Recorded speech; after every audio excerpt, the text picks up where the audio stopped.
Welcome to Rebel Reviews, where I, Rebel of course, will give you my thoughts on movies, shows, comics, and much more. Many of you know me as a gamer already, but today we are going to go on a new journey, and I welcome you all to join me. So press that like button, hit subscribe, and turn on those notifications so you won't miss any and all new content. With that said, today we will begin our very first review with The Flash. Spoiler warning.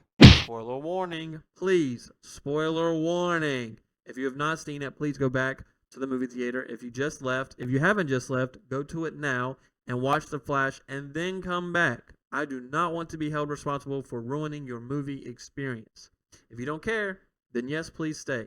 But again, I will not be held responsible for any spoilers because this is spoiler warning. So first, let's start with my general reaction of the film. I surprisingly, shockingly, pleasantly loved it, which is hard to believe with everything that was out and about this film. I walked away with pure joy with my family, and maybe that was part of the experience, was having my family there with me as well. And so today I'm going to knock out the 5 reasons why I loved it, and then also 5 reasons what I had an issue with. Again, I said I loved it, which is also a shock to me because I had a lot of issues with this film, but for whatever reason, I still had more joy with all these issues considered. So first, let's be positive and let's start off with the first 5 reasons of my joy. Number 1, the movie is fun. The Flash, Batman, Supergirl, man, I said again, 2 Flashes, was fun. They did a lot of great action sequences in the film for me. I liked having, obviously, Michael Keaton back, and I'll get back to that more.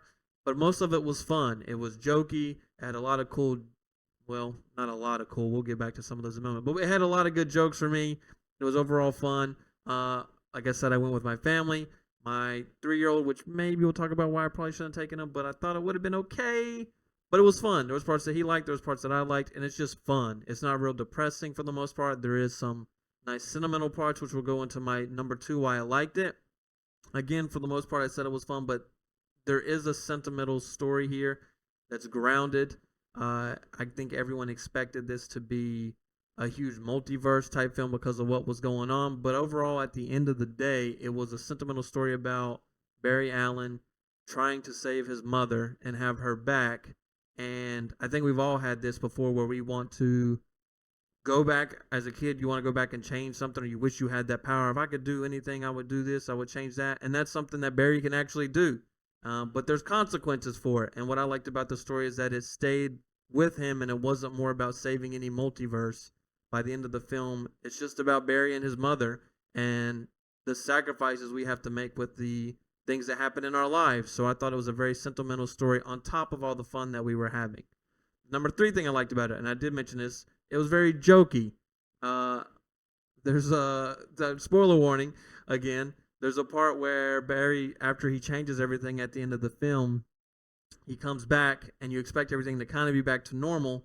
But they decided to make, this is one of the main jokes, was the new Batman now is no longer Ben Affleck, but it is George Clooney. When everyone knows that George Clooney is by far the worst Batman. So I like that. I think that kind of joke is one of them that made the movie enjoyable because if you know, you've watched DC before, a lot of the movies are very serious. But for the most part, like I said, this movie was jokey. It took jabs at itself. It took jabs at the other parts of the DCU. So it's very jokey.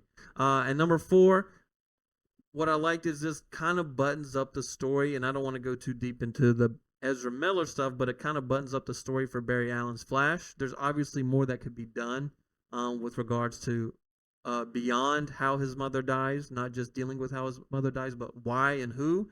But if that doesn't come to it, which probably won't with the new DC being rebooted, this does a good job of buttoning up Barry Allen's story, and I would be thrilled, happy not to have Barry Allen back as the Flash. Maybe let's go Wally West, or again a recast, but I don't think a recast is necessary. I think we've gotten enough Barry Allen here recently that it was just enough for me. And number 5, my most probably best thing about the movie, Michael Keaton back as Batman, 1989. Technology has changed over the years, so we got to see that Batman do things that he could not do in the late 80s, early 90s in his Batman films. There's really good action sequences, especially in the third act with Michael Keaton's Batman. But the most important part of him coming back is anyone who knows me, and especially my son, this is what makes it great, is I always walk around saying the want to get nuts, let's get nuts uh, quote from Michael Keaton's Batman. And so my son has never seen or know anything about that. So when Batman, and again, spoiler warning, and it was on all the commercials anyways, he says that iconic line, and it's kind of cheesy, like I'm saying, it's jokey. It's not, if it was a serious film, it would definitely stand out and be weird, but because of how jokey is, it fits. When he says it, my son looks at me and goes, "Daddy, Daddy," he said, "Want to get nuts?" And just seeing the joy on his face made it so more enjoyable for me. Like, that's my most memorable moment that I'll have, and it's partly due to the movie, but more about my son sitting next to me enjoying something I enjoyed growing up as a kid was that Michael Keaton's Batman. So those are my 5 top things that I loved about the film. Now, like I said, surprisingly or shockingly, here are the 5 main issues I had with the film and somehow still ended up enjoying it. So, number 1, there's a crazy baby sequence at the start of the film where Barry Allen, aka the Flash, is trying to save a hospital, and babies are flying in the air because the building is collapsing and they're being pushed out the window, and it's babies. So it just kind of a little off-putting at the start to think. I mean, I guess you never think the babies are gonna die, because they wouldn't do that, but it's still a little off-putting. What makes it even more off-putting, and there's a sequence where Barry is saving them because he's got the speed to do so, but he's low on calories, and he passes a baby, and you're like, he's passing the baby. What is he doing? And it's actually a joke. He's going to a vending machine to eat that's fallen, and he heats up the food, I think, even in the microwaves, which is the next part of the crazy baby part. And you're like, why is he passing up the baby? It's kind of silly. I mean, I guess if you have the power, you can do that, but most people would just save the babies. Um, so he passes them up, and then after he gets his calories, he gets his power back, I guess, and then he starts saving the babies. But the most questionable part is that he puts one of the babies in that microwave to protect it as it's falling. It was just very off-putting at the start. Um, it was very off-putting. Babies, I don't think we should use babies for that type of stuff, but they're not real babies, of course. But it was just very shocking to see. Number 2, and like I said, I don't want to dive into the Ezra stuff all that much, but a lot of the Ezra jokes weren't, like I said, the jokiness of the movie.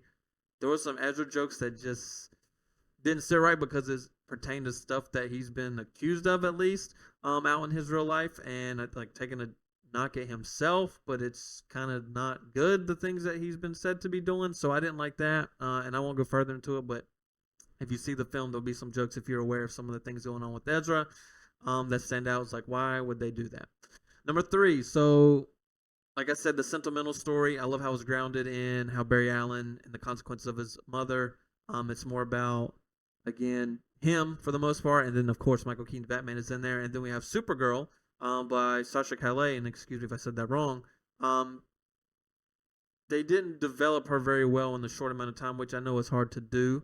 And like I said, I did enjoy it more grounded with Barry Allen, but I feel like Supergirl needed more, especially for her big sequence of like fighting and why is she fighting. It just kind of happens for the most part. And it was weird because she basically said she didn't want to save people, then she started saving people. So I think that was the lower part. And I combined that with number 3 with Michael Shannon.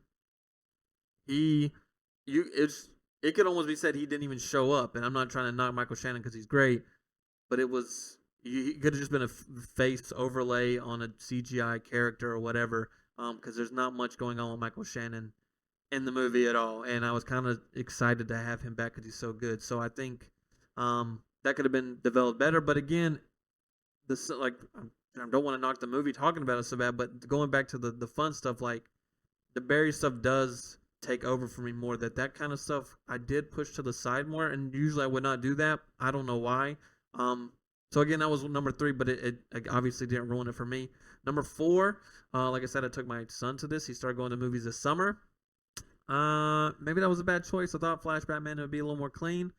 For whatever reason, they say poop a lot in this movie, and I don't mean using the word poop.